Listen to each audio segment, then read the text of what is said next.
आप सुबह उठते हो और आपको एक खत मिलता है। उस खत में लिखा होता है, कल रात तुम बाथरूम में क्या कर रहे थे?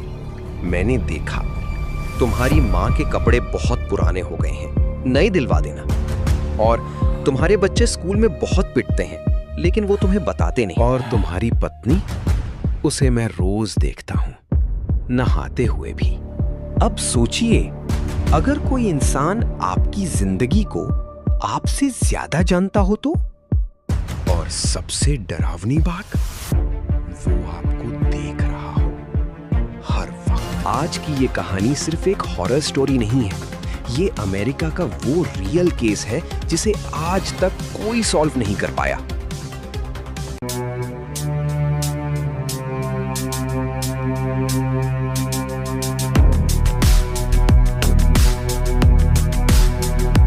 ये कहानी है द वॉचर केस की। एक ऐसा केस जिसे आज तक कोई सॉल्व नहीं कर पाया। लेकिन मुझे लगता है कि मैं इस केस को सॉल्व कर सकता हूं। और इस वीडियो के अंत तक आपको भी पता चल जाएगा कि असली वॉचर कौन था। साल 2014, 657 बुलेवार्ड, न्यू जर्सी का एक पुराना घर $1.3 मिलियन में बिकता है और इसे खरीदते हैं डेरिक और मरिया ब्रॉडस। उनके लिए ये सिर्फ एक घर नहीं था, और बच्चों को ये उनका सपना था। कितनी तेज दौड़ रहा है। लेकिन उन्हें बिल्कुल भी अंदाजा नहीं था कि ये घर उनकी जिंदगी बदलने वाला था, हमेशा के लिए।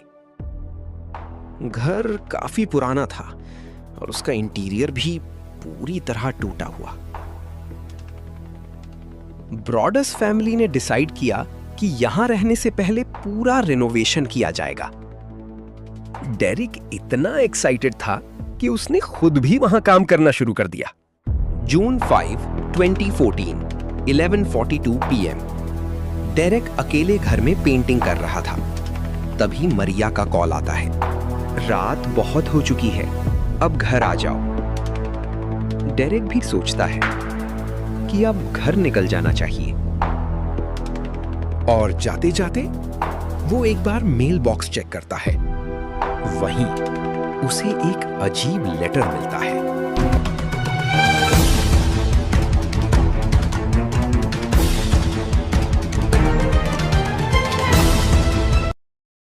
उस लेटर के ऊपर लिखा था, to the new owner. Derek तुरंत वो लेटर पढ़ने लगता है।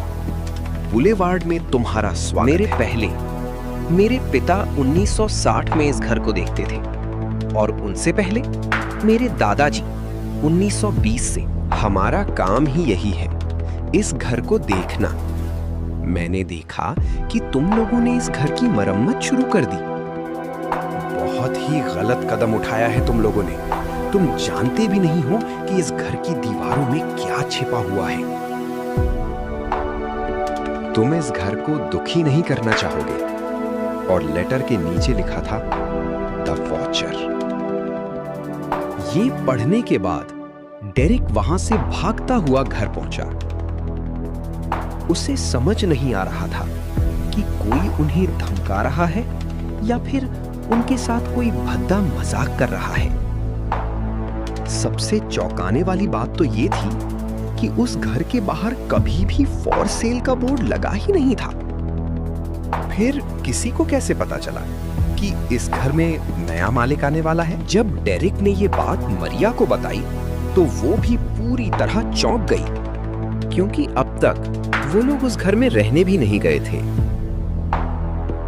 डेरिक और मरिया ने तुरंत ये बात जॉन और एंड्रिया वुड्स को बताई। तब उन्होंने बताया कि प्रॉपर्टी बेचने से पहले उन्हें भी एक लेटर मिला था, लेकिन उन्होंने उस बात को सीरियसली नहीं लिया और वो लेटर फेंक दिया।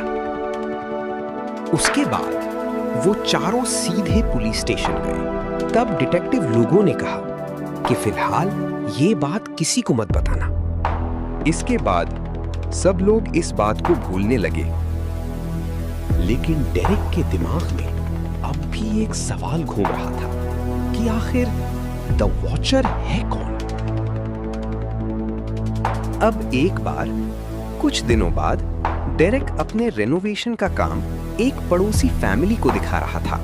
तभी पड़ोसी की वाइफ बोली, अच्छा हुआ तुम यहाँ यंग ब्लड लेकर आए हो।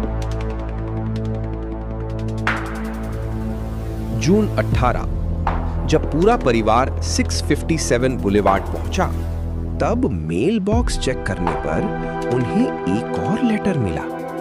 और ये वाली चिट्ठी पहले से भी ज्यादा खतरनाक थी, इतनी ज्यादा पर्सनल कि आपका दिमाग हिल जाए। वैसे जानकर खुशी हुई कि तुम मेरे पास यंग ब्लड लेकर आए हो। तुम लोग उनके नाम भी पुकारते हो। इस लेटर में आगे लिखा था, लेकिन मेरा एक सवाल है, क्या बच्चे बेसमेंट में जाएंगे खेलने के लिए? वहां से तो तुम उनकी चीखें भी नहीं सुन पाओगे। वैसे सड़क की तरफ वाले बेडरूम में कौन सोएगा? कोई बात नहीं, ये सब तो मुझे पता चल ही जाएगा। तुम सोचते रहोगे कि मैं कौन हूं। 657 बुलेवार्ड को देखना ही मेरी जिंदगी है। इतना सब पढ़ते ही डेरेक ने तुरंत मरिया से कहा, जितनी जल्दी हो सके बच्चों को लो और यहां से निकलते हैं। इस वक्त तक ये केस थोड़ा पेचीदा हो चुका था। ना डेरेक और उसका परिवार दो चिट्ठियों को समझ ही नहीं पा रहे थे, ना इसका जवाब वुड्स फैमिली के पास था और ना ही पुलिस के पास। कई हफ्ते गुजर गए, लेकिन ब्रॉडस फैमिली उस घर में शिफ्ट ही नहीं हुई। वो चाहकर भी उस चौखट को पार नहीं कर पा रहे थे। उन्हें साफ लग रहा था, अगर वो वहां गए तो उनके बच्चों पर भी वो छुपा हुआ खतरा मंडराता रहेगा।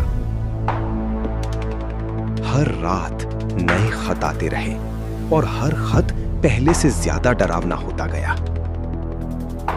अब पुलिस की जांच शुरू हो चुकी थी, पर ना कोई ठोस सबूत मिला।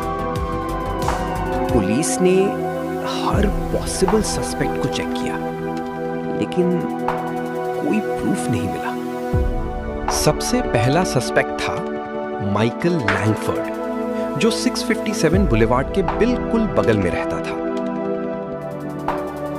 लोगों का कहना था माइकल को दूसरों के घरों में झांकना बहुत पसंद था। और फिर पुलिस के सामने आया एक और अजीब ट्विस्ट। उस कार में एक लड़की बैठी थी। उसने कहा, मैं बस इस हॉन्टेड हाउस को देखने आई थी। लेकिन फिर उसने बताया कि उसका बॉयफ्रेंड एक डार्क ऑनलाइन गेम खेलता है और उसका नाम है द वॉचर। लेकिन पुलिस को उसके खिलाफ भी कोई प्रूफ नहीं मिला और केस फिर वहीं रुक गया।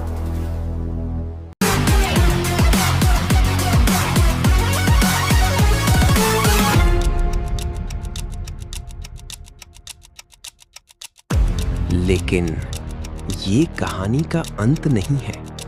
असली रोमांच और डर अभी बाकी है। अगर इस वीडियो पर 100 लाइक्स आ गए और आप लोगों ने अपनी थ्योरी कमेंट्स में शेयर की, तो मैं इसका पार्ट 2 लेकर आऊंगा, जहां हम रिवील करेंगे कि आखिर द वॉचर था कौन। और अगर आप ऐसी ही डार्क इन्वेस्टिगेशंस देखना चाहते हो तो चैनल को सब्सक्राइब जरूर करना। Thank you.